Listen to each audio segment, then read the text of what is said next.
After being unveiled as the new Chelsea manager, José Mourinho dropped one of the most iconic lines in football history. I think I'm a special one. What was he talking about? Well, his ability as a manager was questioned as he would be joining the Premier League, but he simply said, "I'm a European champion," which he had become a few months prior in 2004 with Porto, one of the biggest underdog stories in recent footballing history. And in this video, I'm going to be looking at just how they did it, the players involved with the team, their run in the Champions League during the 2003-04 season, everything that was involved in Mourinho and Porto's victory of the Champions League. If you do enjoy, make sure to leave a like on the video and subscribe if you are new to the channel. We're so close to 7,000 subscribers. Mourinho would first join Porto as their senior manager in January of 2002, managing 19 matches, winning 12, drawing 2, losing 5. Porto would finish the season in third, 7 points off top of the table Sporting Lisbon, but a third place finish meant they qualified for the UEFA Cup, or as we would know it now, the Europa League. Mourinho's first full season as Porto manager, 2002-2003, was an incredible success. In the league, 34 matches, 27 wins, 5 draws, 2 losses. If that record isn't clear enough, Porto won the league. Porto would also win the Taça de Portugal, or otherwise known as Portugal's domestic cup. Like I mentioned, the season prior, Porto qualified for the UEFA Cup and they would go on a run, knocking out the likes of Lens and Lazio, only going on to beat Celtic in extra time in the final. 3-2 win, 2 goals coming from Delary, the winner coming in the 115th minute. The most well-known players from this Porto team have to be Deco and Ricardo Carvalho. Carvalho would go on to play for Chelsea and Real Madrid. Deco would go on to play for Barcelona and Chelsea. The 3-04 season started with a disappointment. Porto would lose the Super Cup final to AC Milan, but losing to AC Milan at the time was no embarrassment. Shevchenko would score the goal. 2 of the players AC Milan brought off the bench were Cafu and Rivaldo. It was just truly an incredible team. That loss against AC Milan would be one of just 5 losses in the entirety of the 3-04 season for Porto. Porto didn't start the league season off flying, but by match day 6 they were back top of the league, and for the rest of the season nobody could knock them off as they won back-to-back league titles. However, they couldn't make a back-to-back Taça de Portugal as they would lose to Benfica in the final in extra time. In the Champions League, Porto were drawn into Group F, facing Real Madrid, Marseille and Partizan Belgrade. Their first game would be an away trip to Belgrade, and they would take an early lead thanks to a goal from Costinha. However, Partizan Belgrade would finally battle back and score a deflected free kick, and the game would finish as a 1-0 draw. Porto's next game, Real Madrid at home, and they took a fairy tale lead in the 7th minute thanks to a goal from Costinha, but Real Madrid would battle back. They would score 3 goals, 1 scored by Zinedine Zidane, and the game would finish as a 3-1 loss. Porto's next 2 games would be pivotal, both against Marseille, home and away. They would need to pick up some points if they wanted any chance of getting out of the group. The first game would be an away trip to Marseille, and it was an exciting game, but more importantly for Porto, a win, winning the game 3-2, and maybe important to the José Mourinho story, Didier Drogba would score for Marseille in that game. The home fixture was another win for Porto, a 1-0 win. Then they would play Partizan Belgrade at home, a 2-1 win, and then finally the last game in the group, Real Madrid at the Bernabeu, a 1-1 draw. Porto did manage to get out of their Champions League group, but they didn't get a lot of luck in their round of 16 draw as they would face Manchester United. The first leg would be played at home for Porto, but they didn't have much of a home advantage as Man United had already taken the lead by the 14th minute. However, by the time of the 79th minute, Benny McCarthy had scored 2 goals and Porto led 2-1.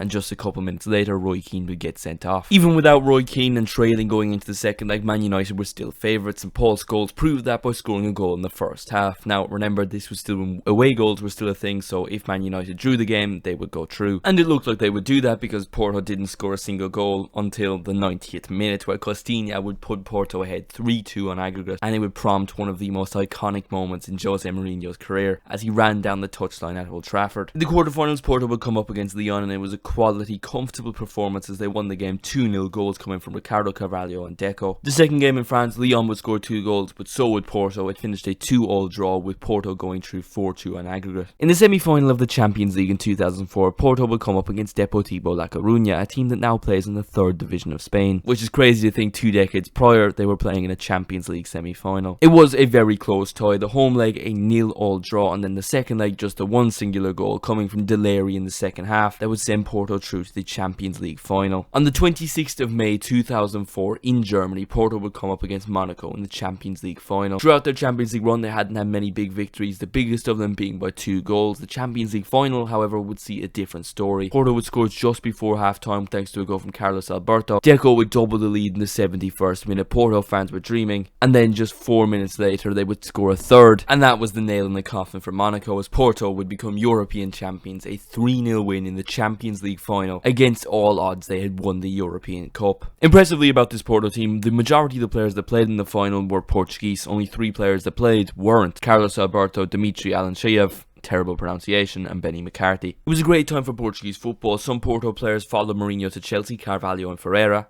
Deco ended up going to Barcelona. That summer, Portugal would make it to the Euro 2004 final, and obviously this was just at the time Ronaldo was making his rise to glory. You look at reports from the time, nobody expected Porto to even get out of the group. They expected Marseille, Belgrade or Real Madrid to all finish above them, but Porto got out of the group and they won the whole thing. We've seen great underdog stories in recent years in European football, Ajax in 2019, Monaco in 2017, but none of those sides went on to win the whole competition. Porto did that, and even 20 years on, it is one of the greatest stories in European football history. And that is how José Mourinho and Porto won the Champions League in 2004. Let me know in the comments what you thought of everything I talked about in this video. If you did enjoy, make sure to leave a like and subscribe if you are new. Thank you all so much for watching, and I will see you in the next one.